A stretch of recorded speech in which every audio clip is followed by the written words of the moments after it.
De rugby s'est terminé ce week-end après un mois et demi de compétition qui ont pu susciter des vocations. Un des objectifs, c'est peut-être de féminiser un sport encore très masculin.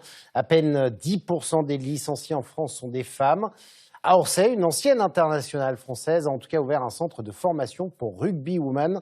Le Rugby Girl Academy permet aux filles donc de s'entraîner entre elles. Immersion avec Farid Benbekay et Cécile Clabot. Là, ça va être à toi. T'es prête? Je cours. L'incontournable passe en arrière. Tu vois, faut que tu cours. C'est parti pour une semaine en mode ballon ovale au sein de la toute première école féminine de rugby.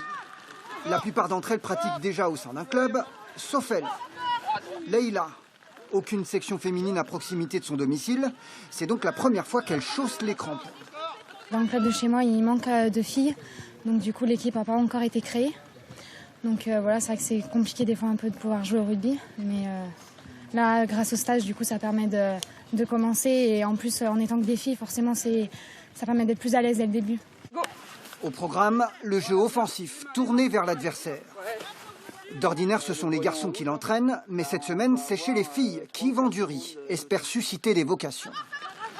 Le stage sert aussi à la fois à donner le goût à des débutantes et à des joueuses un peu expérimentées de comprendre un peu les enjeux de l'activité et de les faire progresser techniquement et tactiquement et physiquement, parce que là, elles courent pas mal. Ces dernières années, elles sont quelques-unes pionnières à avoir fait bouger les lignes, à l'image de Lénaïque Corson, internationale française. Après une carrière bien remplie, la francilienne s'est fixé un objectif, démocratiser un sport majoritairement masculin.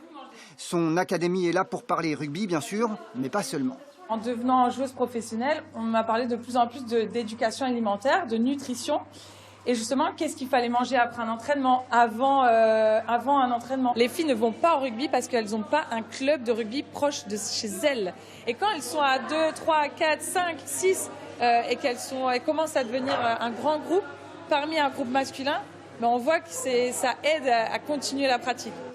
À un an des JO, le rugby français est à la traîne. Les filles ne représentent que 10% des licenciés. Après une journée de stage, les choses semblent bien parties pour évoluer. C'est agréable, ça fait du bien en fait de jouer enfin avec beaucoup de filles et du coup découvrir le rugby féminin dans toute sa splendeur. Première session, premier succès d'un rugby à la sauce Girl Power. D'autres sessions sont prévues d'ici 2024.